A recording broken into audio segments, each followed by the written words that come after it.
In the Mario series, a Boo is a kind of a ghost type enemy, creature, villain, henchman type character who is destined simply to chase after the legendary, well-known, world-renowned character Mario and attempt to kill him.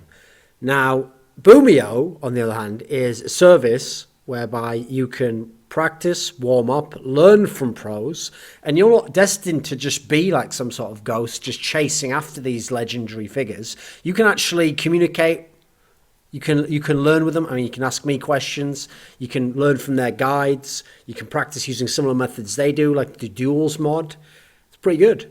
So, Gox is a legendary 1.6 player, but notably only from the latter years of CS 1.6. He wasn't one of those players who had a really, really long career and crucially didn't play in CSGO, but now has done a mini comeback. He started to play some CS again, and it was announced that he would play with Peter, a former teammate of his from the FNATIC days, in the Dark Passage team in ESL Premier, so the division below Pro. Now, this is significant for anyone who knew him from 1.6 because, as I said, Gox was a legendary player, despite only playing a couple of years at the elite tier. He won a major, he won the IEM3 Global Challenge with FNATIC in 2009 in March.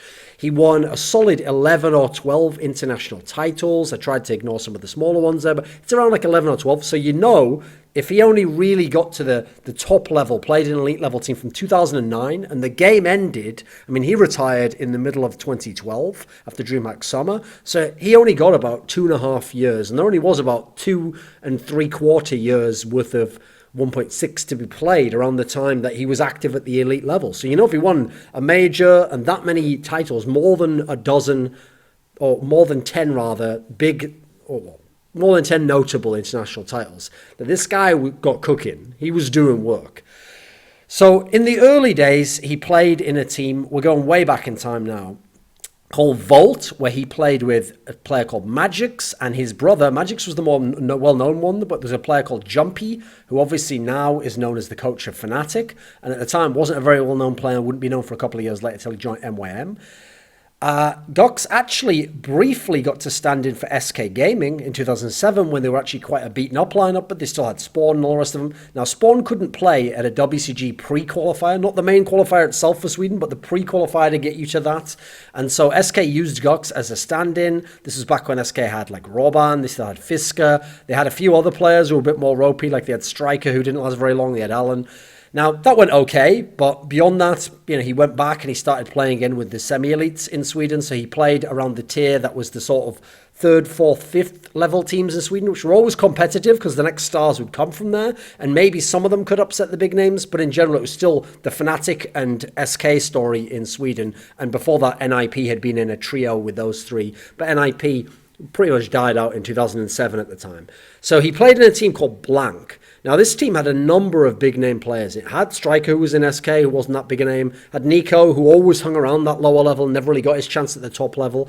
It had two names who were well-known. One from the old school was Sniden, and he'd been in the SK that had won back-to-back titles in 2005. He'd been in a bunch of Swedish teams, and he also played with Face, who he would later play with Gox, in SK Gaming in 2010. And obviously, Face went on to be a very skilled small site player and fantastic clutcher.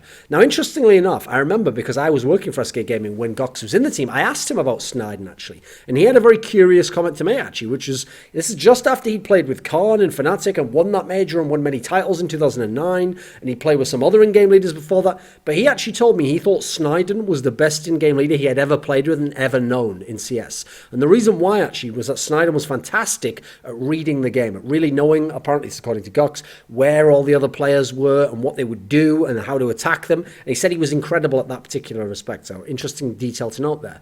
Now, the Blank team was good for occasional upsets and having a chance to do well against the bigger Swedish teams primarily, but never really accomplished much beyond that. Now, funnily enough, they were close actually to going to the World Cyber Games to represent Sweden. SK Gaming ended up going and famously made it to the final of the tournament and lost there to MTW from Denmark.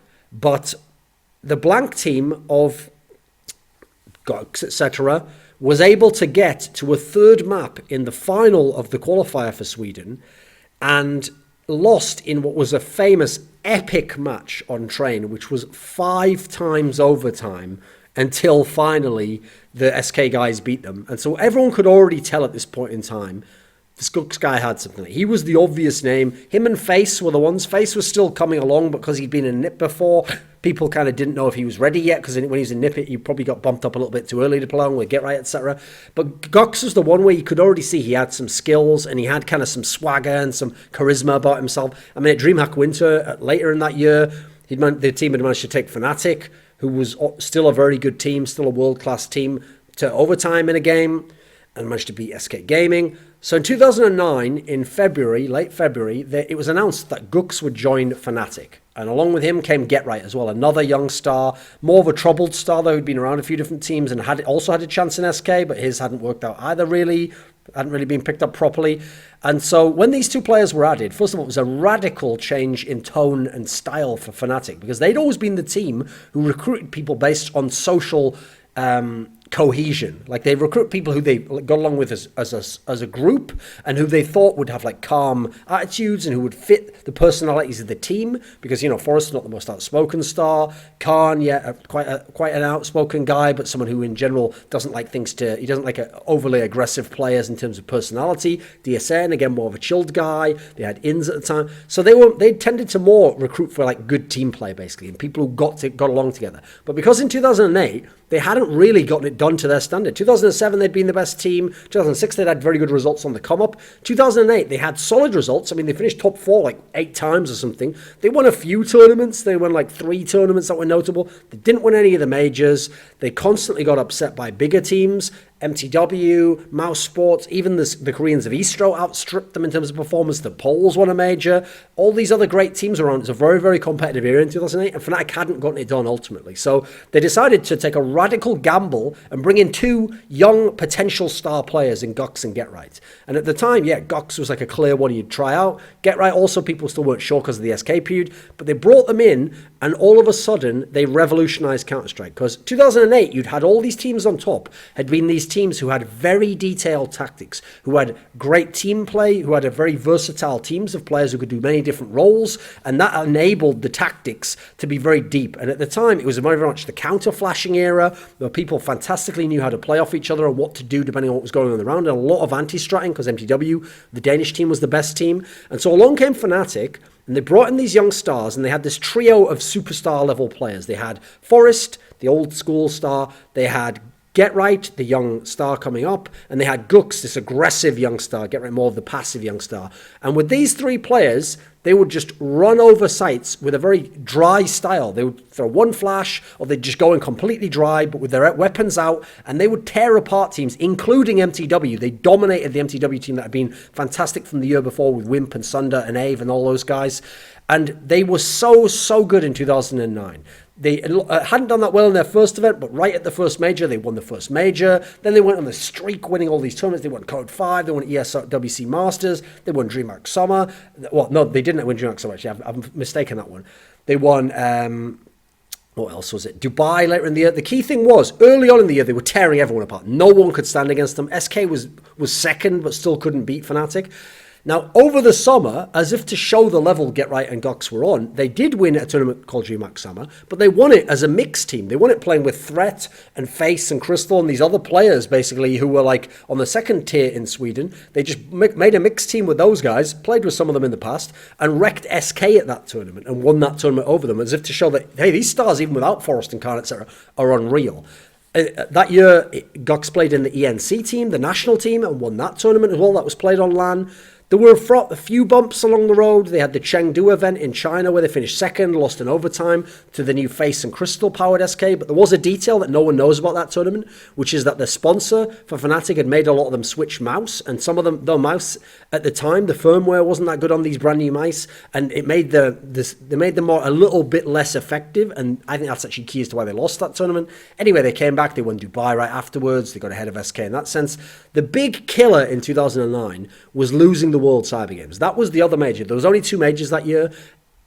FNATIC was odds on to win this tournament. They had everything going for them, been tearing everyone up all year long, and they lost it in obviously epic fashion to Neo and Taz's Again, team, the Poles, a team of obviously the Golden Five, legendary for winning majors, and that would actually be the last major that Golden Five would win together. I explained who the Golden Five were there.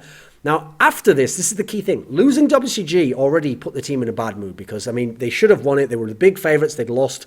They then decided last minute to go to DreamHack Winter, and they actually got upset by an MTW team, which was using Arcadian as a stand-in for Sunder. They didn't have one of their star players, but they had Trace, and that team managed to beat them and shock them, actually.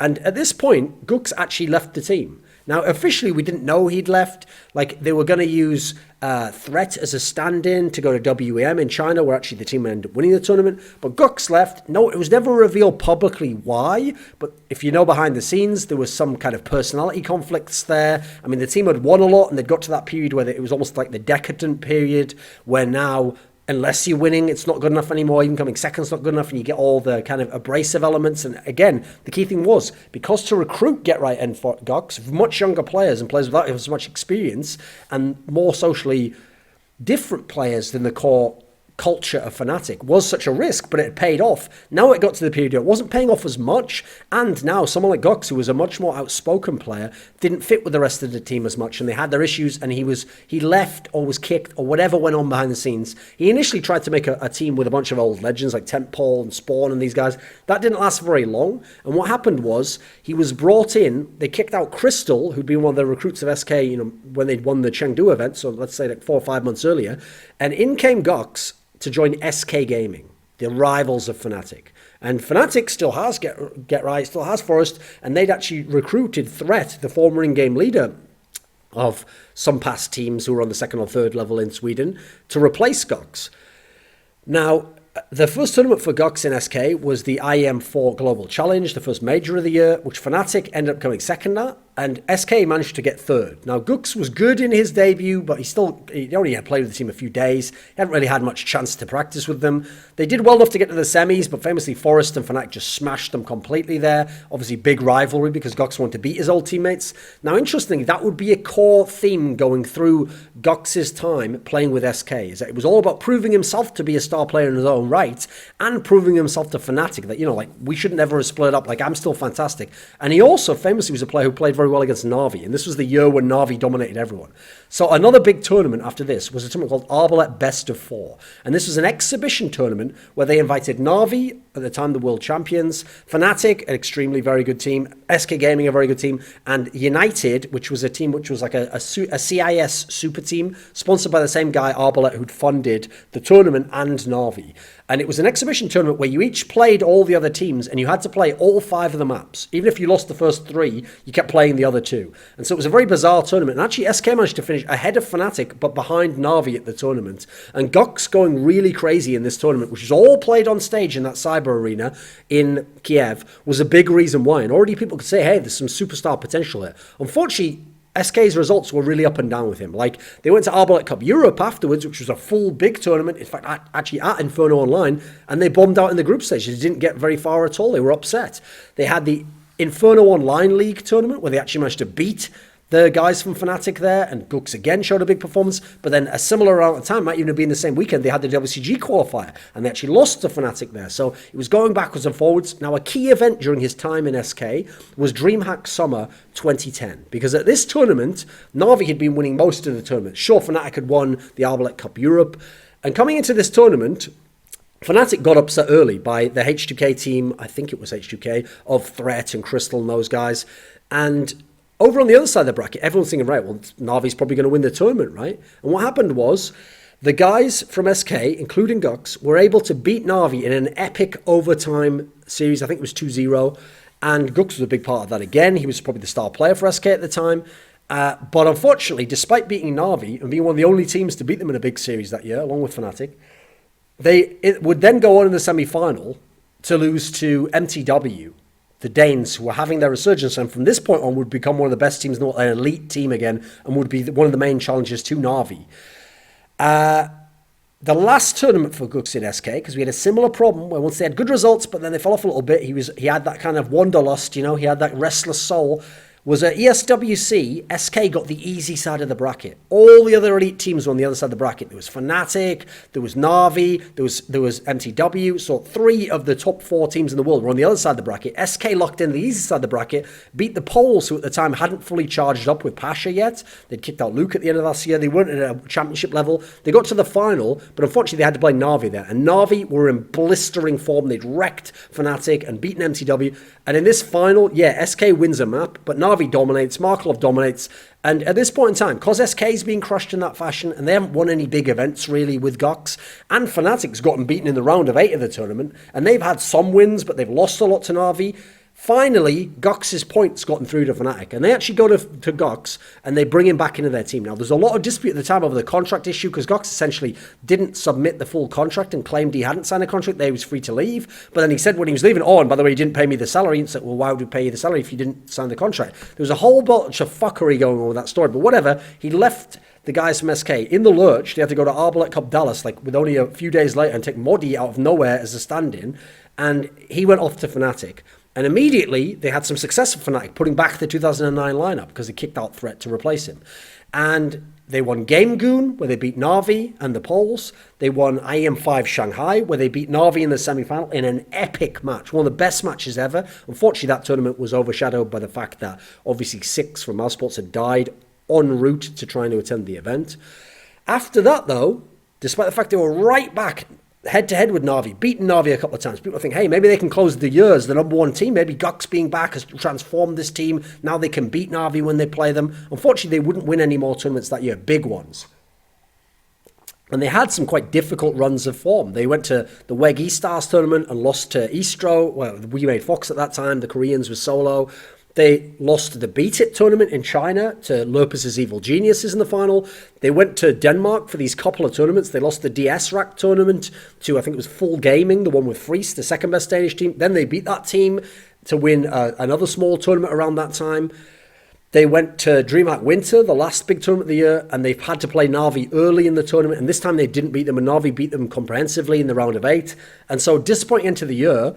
And this is where the famous split took place in FNATIC. What happened was, Khan wanted to kick out Get Right for issues to do with checking the scoreboard too much, being too selfish a player. And so instead, Forrest, Get Right, and all the rest of them heard this, and they decided, no, we're going to side with them. It's the stars against the old schoolers. So Gux, Forrest, and Get Right were all united, and they said to FNATIC, no, the other way around, we want DSN kicked out. Don't kick out Get Right. And so there was an impasse, and the FNATIC org had to choose between the cores. They could choose between 2 of the players who'd helped build FNATIC, along with Forrest, or the stars, including Forrest, who were the superstars, the best players in the world, some of them, unless the best Swedish players. And believe it or not, the org actually chose to go with the old core, with Khan and DSN. So off went all these superstars out of FNATIC.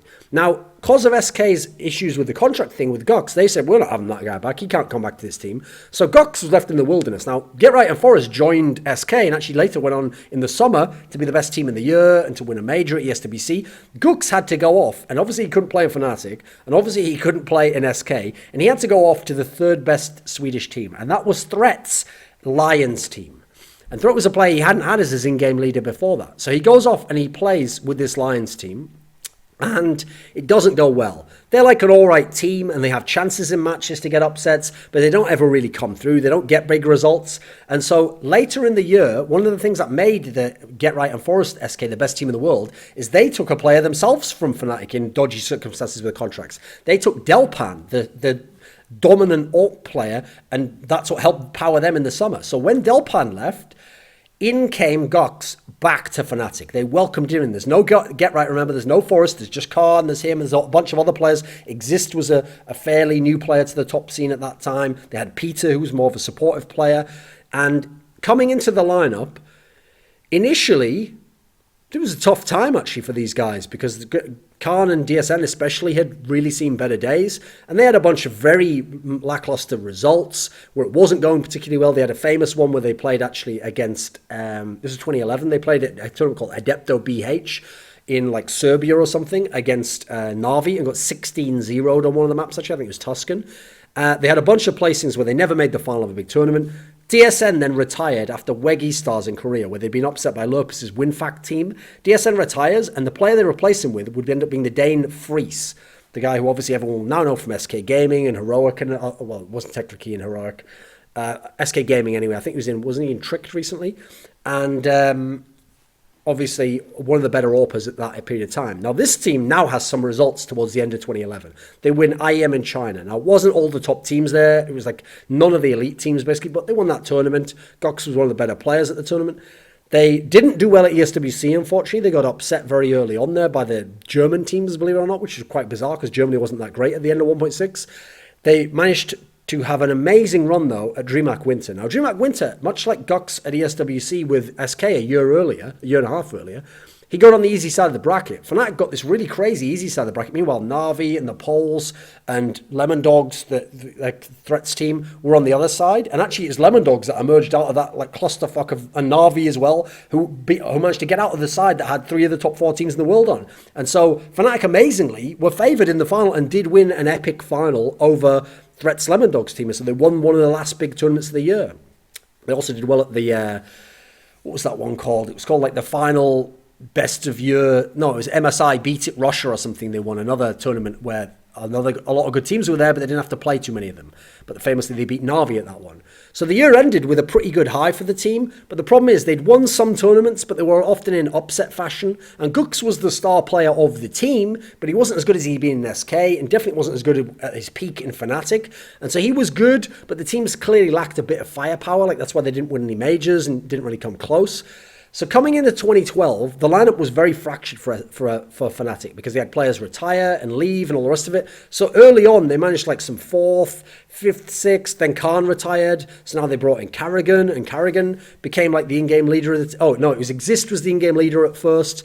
And then they had this crazy streak. So they got Trace back into the lineup actually at this point in time, the Dane, and they had a bunch of Danish players, a bunch of Swedish players, and they had a team that didn't have any traditional in-game leader or support players. They had a lot of players I described as like attacking midfielders, like either stars or semi-stars, just 5 of them in a team. And they managed to go on a little streak towards the end of 1.6 and win a bunch of tournaments. They won Copenhagen Games. Always they were beating Na'Vi. Always they were ahead of Na'Vi in the polls. They only finished second, actually, to SK at the Intel Challenge, but after that, they won the esports SM, which was the Swedish Masters competition, and obviously Sweden, very dominant nation. They won Dreamhack Summer over Na'Vi again, beating them, obviously getting some epic wins over them in that sense. Like I said, Gux always did well against Na'Vi, and that was actually the last tournament, because Gux retired. Even though he was the MVP of that tournament, he retired outright, and FNATIC went on. They won the next 2 tournaments, again over Na'Vi, went on without him. He just retired outright, and 1.6 ended, and that was it. He didn't play CSGO, he was gone. But you can see how much of an impact he had on the game for those few years, how it was always him in those top teams that was very significant. But at times he was a superstar, times he was a star, times he was just a good player. He could be very back and forth. So his skill set as a player, right? First of all, with all the pistols, he was good, which is very unusual for Swedish players. Like, first of all, he was a pretty good Glock player because his style was, he was one of those players who fired very quickly. And he had good movement, not forest level movement, but good movement, and was another one of those crouch shot type players. And with the kind of stick and move Glock style, he had really good first bullet aim with all his weapons. So he could get a lot of headshots and could really tear up opponents when he was on the T side with just armor. He didn't have to buy a USP. Now with the USP, yes, he was good. All the top Swedish players were good with the USP. That was the meta of how the Swedish teams played. But he had a very good first bullet again, so he could get a lot of USP headshots. Now, uniquely, players like Forrest, etc., didn't use the Deagle very much. Players like Get Right didn't use the Deagle very much. Swedish players didn't use it. It was more of an Eastern European or an NA thing. But actually, Gux had a very good Deagle. He had a really good, again, first bullet aim where he could get that headshot from like medium range that could turn around for you and get you the weapon, and then you'd be in good position. Now, with the rifles, he is most famous for his play with the Colt, with the M4A1, where he used to actually use both styles. Sometimes he'd use it silenced, most of the time silenced, but he'd use the unsilenced as well, whereas players like Forrest famously only used the silenced Colt pretty much. But he was also very good with an AK in as much as he had a very aggressive style. So he'd get in there and get that first burst off. But mostly he is famous for his Colt. And famously, he had an amazing first bullet. He could whereas Get Right would like start spraying immediately, heat and start, and then put the spray onto you with transfer. And Forrest was so good with aim, he could just headshot you instantly anyway, and sometimes not have to spray because he'd hit you within the first 3 or 4 bullets. Gooks was like halfway between the two, because what he'd do is his first bullet was sick, but if that didn't kill you, if he just slightly missed, then he would never like wait and tap or go back and reset the burst and burst again. He would just immediately go into a spray from missing the first bullet, and his spray was fucking incredible. In fact, it was so good that he used to be one of the players who didn't just spray down or crouch down and spray. He would move while he did it, so that it was hard for you to aim at him. He could dodge, and he was just so good at spraying the full auto style that he would get the kill in like the next 10 bullets, even when it became really erratic to control. And he was very abusive in his spraying style in that particular sense, but notable for it. In fact, the player Edward from Na'Vi also had this style where they'd move around while spraying all the clip into you, and eventually they would get the kill. They were just that good at it. As an actual player, his style, Gooks was a very aggressive player. As a terrorist, he had like a really duel heavy style. He would want to take an aim duel with someone and aggress onto their position. He's someone where famously there was a particular position he used to always play, which is him and Neo used to love, Neo the Polish player, if they got the early spawn, the furthest up spawn on Nuke as a terrorist, they would rush all the way as fast as possible into the ramp room and just go in dry basically. Because that's a spot where the amazing players were so good at holding it, but if you put in someone like Gooks, who used to love to rush that spot, if he can get there first, he can catch the CT as he's coming out himself, and he can get that kill because he's got the good first bullet aim, and that can just open up T-side of Nuke completely. And that's part of why FNATIC 2009 was incredible on Nuke, and he was a big part of allowing them to be good on that map. He's also someone who on CT side was very aggressive. I actually think on the CT side, that's where he had some of his flaws. He was very aggressive in the same way as someone like Config is in CSGO now, where they just are so aggro that it can work sometimes, but it also can be quite costly. Like, they're not going to wait back as much. One thing that was unique, though, about Gooks, though, considering this like crazy style he had and how impulsive he was a good clutch player, and particularly because he was so confident. Because I got to know this guy a little bit when he was in SK and I was around him a number of years. This was a guy whose personality was, he was a very driven player. He wanted to win a lot. And part of that came from confidence and cockiness. Like, he thought he should win a lot. He thought his team should be the best. He thought he could be the best. He thought he could be better than Get Right. And yeah, Forrest is very good, but only if Forrest doesn't talk trash to me. No, Calm was good when I was playing with him. But you know what? I think Snyder was better than him before. And you know what? I think the best Swedish player ever is Tentpole. He had all these very brash opinions, and he had a very set in his way, stubborn way of looking at the game, but that's because he was a very good player as well. Now, in terms of his personality, also, some of it, I got the sense from talking to him, came from, I think he was like one of those guys who came from like a well-off family. Like, he wasn't like a full-on like rich kid, but I think he was from a well-off family. I know he played hockey and they had all the equipment for him. So I think he was someone who always kind of just was in a position where he expected he should succeed. He was a little bit entitled, but he was also very good at the game. Interestingly enough, as I said, a key storyline for him was the way he left FNATIC when they were fantastic still. Then he kind of bizarrely tried to like prove himself to them, so they took him back, but then he left again later over a dispute, but then he came back again. So he wasn't ever a player who was stuck in one space for a long time, and he played with a lot of different teammates, but he was a truly great player, and he was a very good player in a number of top teams. He did win a major. He won numerous big titles, as I mentioned, many medium-sized tournaments, admittedly. He played well against some of the top teams, including FNATIC, including SK, including Na'Vi, including MTW, and it's interesting to see him come back to CSGO, because I did always pick him out. I included him in the Lost Stars concept, and he is someone I always wanted to see play CSGO, because I feel like that aggressive style that he has would be really fun to watch. I feel like he's like a fur type player, you know, when I think of his skill set and his aggressive playing style. And obviously he's starting off at a low level, and he's probably just playing because he's playing with Peter, an old friend of his who he got along with well, especially in 2011. But I'd love it if we could see more of this guy and he became a good player, because he's got the skill set to potentially be a very good CSGO player.